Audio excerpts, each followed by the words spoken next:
Alles klar, willst du dranbleiben, dass ich dich höre? Very good. Well, hi everybody. My name is, as you've already heard, Gunther, and I'm a good friend of Walter, whom I would like to thank for the opportunity to present tonight to you. In my good old-fashioned ways, I've prepared some 67 slides for you, which is obviously a lot less, but to talk about the legal regulatory developments in Switzerland and relating to blockchain in particular. Now, what I would like to do with that is really, before we jump into all of it, to remind everybody of what this really is. And when we talk about blockchain, yes, people think crypto, but crypto is just a starting point. It's a technology, and it's, as I believe, an infrastructure technology that will change the way we basically transact, just like the internet changed the way we interact fundamentally. And hence, there's a quote for you from, interestingly, the work to Ferdinand, where it says that the appropriate response to new technology is not to angle your retreat into your corner, hissing and causing your teeth, but to ask, okay, how should we use this? So I assume you're now kind of asking yourself, why is society was that? Well, because that's what we do. We have technology and we have people, but the way we bring it together, we decide about how this is going to be successful and how this is going to change kind of everything. Right? So it's a kind of, because when we talk about blockchain people, and sorry to say, but you and we are still the freaks, right? We're the first generation, second wave of people interested into it. But once we talk about how we bring it to people out on the street, it will come down to pretty much exactly like this, how we do and deal with the technology. Now, with that, I would like to quickly jump into yet another non-legal kind of sphere, but kind of to prime you for what is happening. And my hope is that if you go home tonight and you remember one slide, it would actually be this one. This is a summary of innovation, how innovation develops. And actually, it's a summary of two kind of models. And yes, the one below, you probably know how innovation goes into the market by basically being the different kind of adopters, how you go from innovators to early adopters, early maturity, late maturity, and eventually to laggards. But more than that, we'd like to focus on the S-curve, and that's by Jim Arnebeck, who was a professor at MIT, and he basically found, together with Nancy, that all innovation, innovation develops like this in the shape of an S-curve.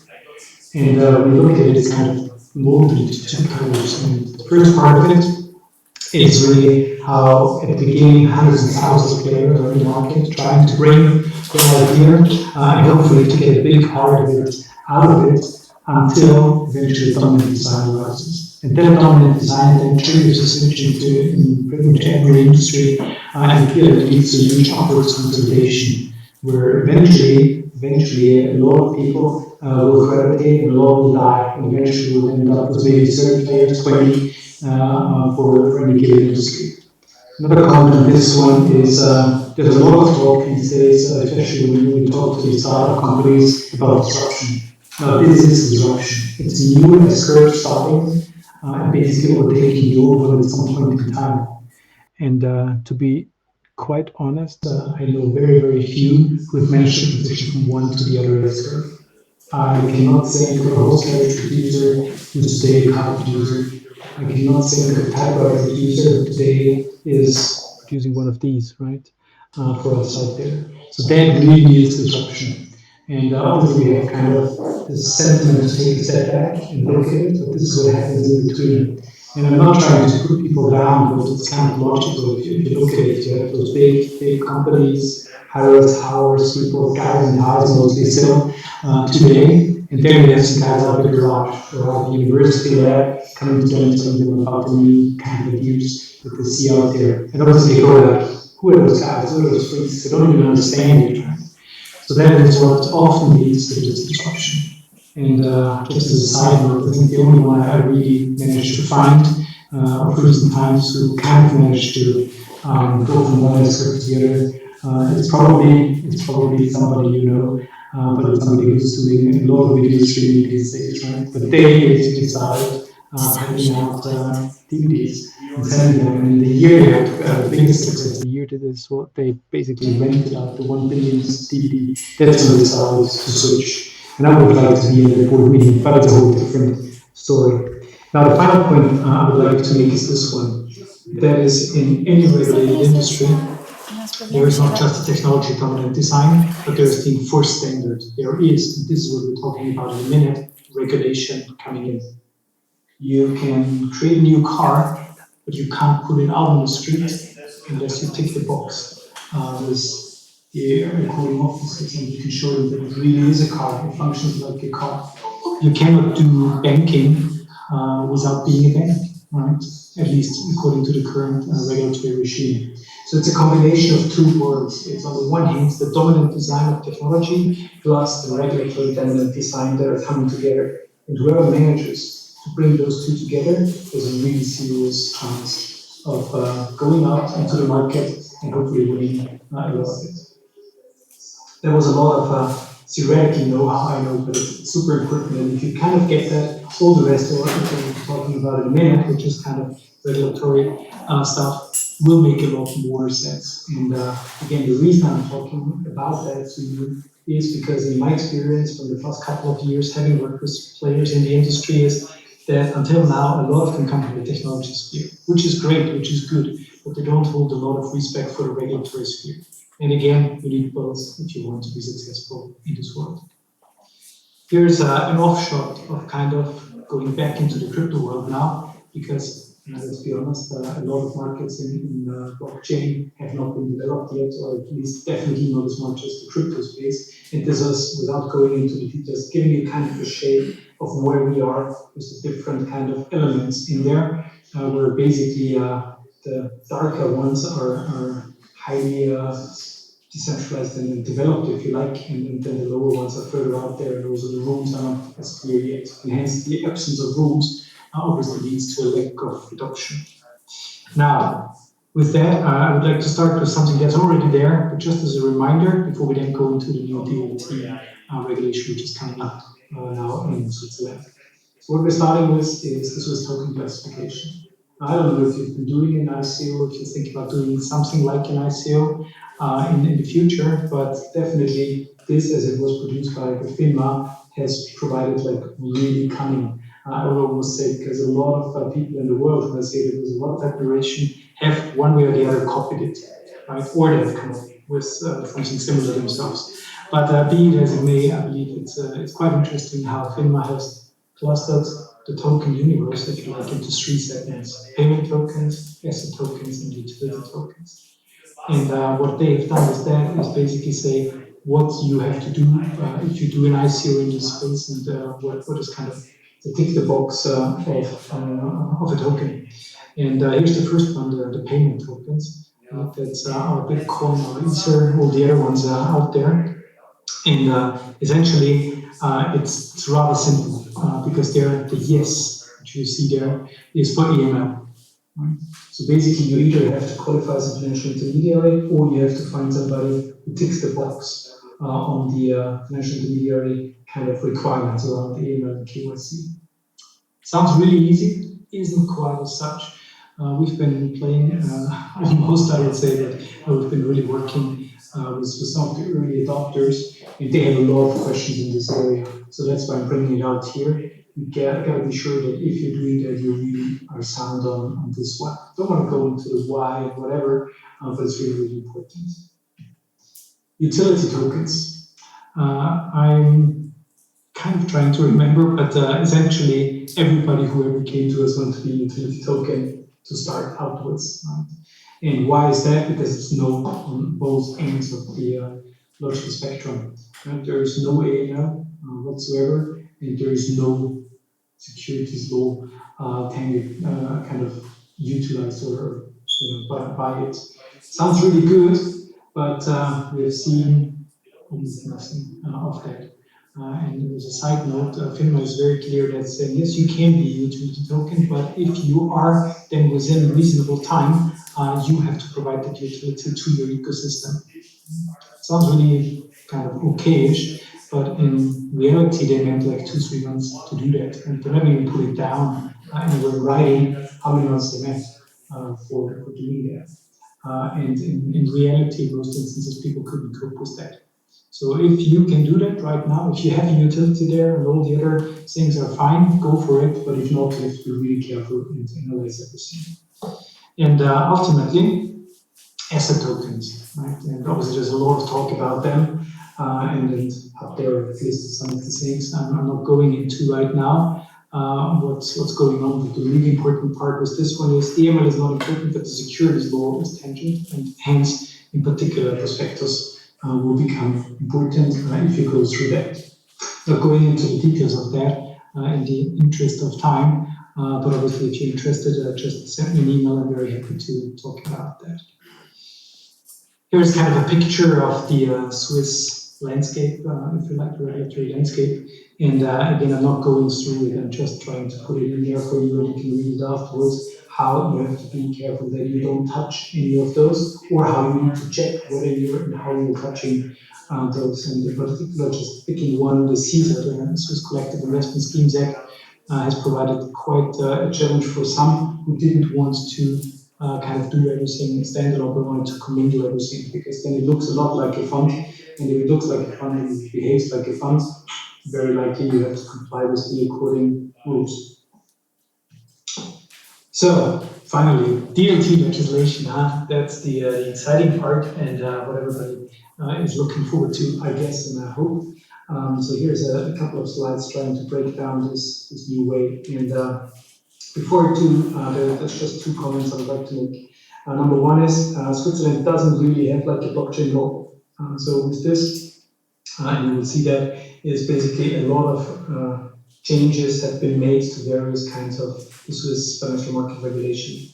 And I think there's good reason to do that, but a blockchain law as such has not been conceived.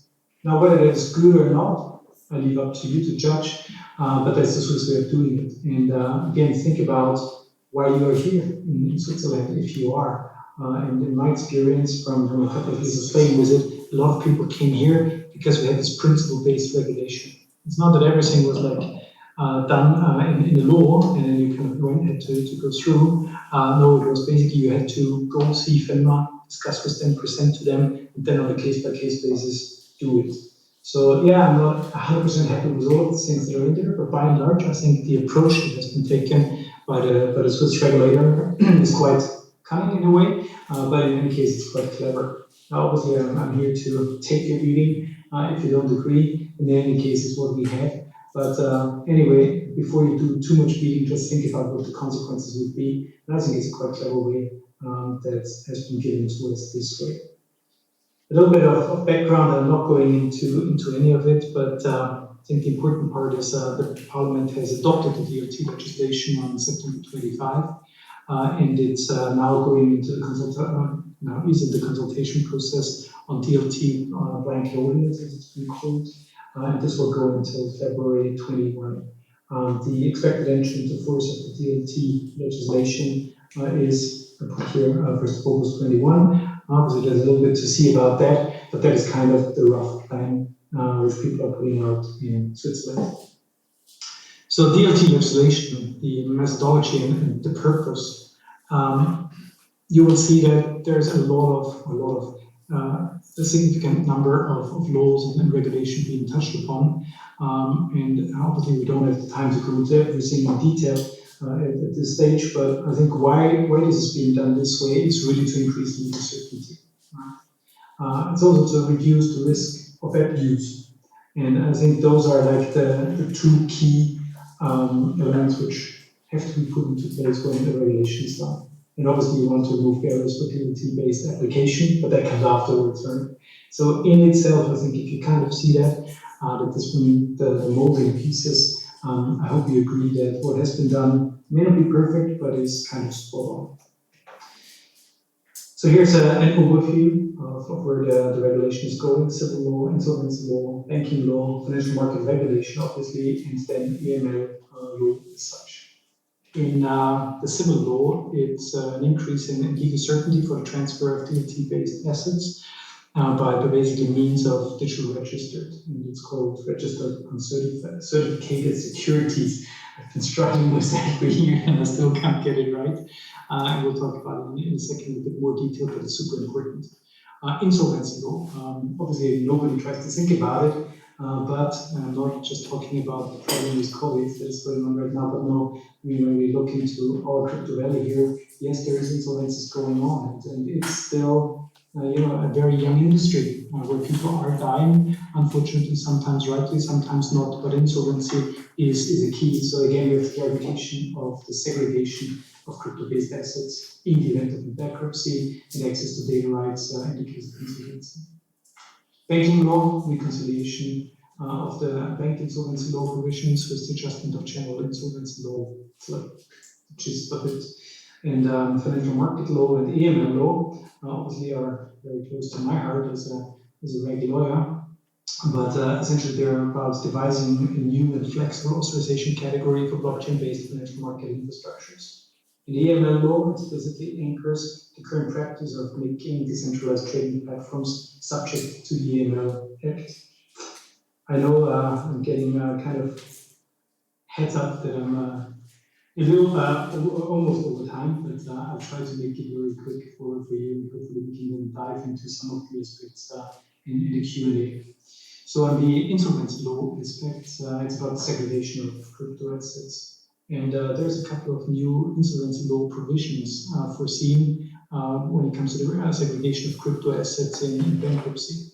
And essentially, it's being said that this is the case if individually allocated to a third party or the assets, or if they're allocated to a group and it's apparent which part of the group the assets belong to. And very importantly, that is a subsidiary pool. And on the banking law aspects, it's about public fund and custody assets really, but it's first of all saying that certain crypto assets, I have to say, qualify as public funds, Publikumsanlage. There is an entitlement of them to define a maximum amount for certain crypto assets depending on the associated risk. And ultimately, if you go down, crypto assets as custody assets. So they're like Depotwerte, right?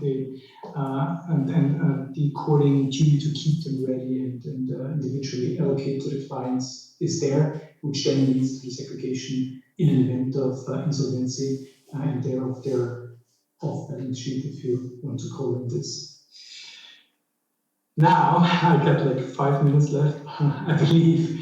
And what I got here is some 7 slides, which I'm not going through really, because I believe you will get those slides anyway, and obviously we're there for you if you want to talk about it. But on a high level, this is really about DLT trading facilities. It's probably not a theme today, but I believe it's very important when we talk about that. And really, if you want to kind of cluster them, then you have the small DLT trading facilities and you have the regular DLT trading facilities. And I guess that's kind of it, but obviously there's a lot of detail sticking to them, which the next couple of slides are kind of filled with. I think the small trading facilities are, I wouldn't say not so important, but obviously for starting points, they're very interesting, whereas the regular trading facilities obviously will be very important. Now, as to the regular trading facilities, and again, looking at the watch, obviously we can't go through them, but if you're interested, you will find details here on those slides, which are the requirements that have to be applied, and that will be applied. And there's 2, 3 slides of them going through them, and ultimately, we will come to the small trading facilities and the uncertificated registered of securities, which you also see here, which I hope, since I'm out of time, we'll be able to talk about in the Q&A. So with that, there's obviously the hint for my book. I would like to stop, and there's also a little hint to our webpage. But now here's my details if you want to talk about stuff later on, or if you want to talk about without people on the screen. But anyway, it's amazing times, and I look very much forward to discussing things with you. Hallo Walter.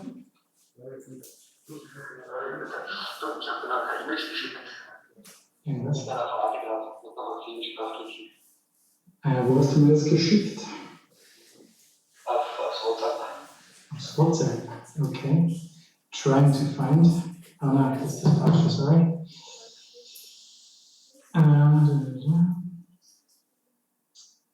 Let me see.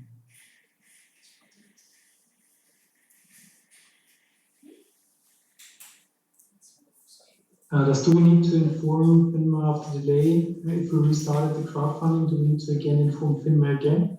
Is that the question? By Benjamin? Yes. Do we need to inform FINMA of the delay, or if we restarted the crowdfunding, do we need to inform them again? Well, usually, I don't know if you talk to them. So if there's a delay, yes, I would inform them. And if you go on, and if you need to inform them again, I think it's, we're in Switzerland, it's all about being good citizens. And you want to be very open with FINMA. Now, I don't know what your explanations was in there, but I would just inform them. But obviously, we'll have to see more of what it's been. So super happy to take a look at it, of course.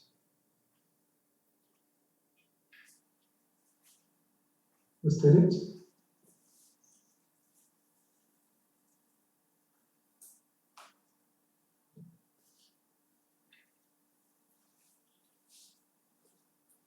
Oder weiter?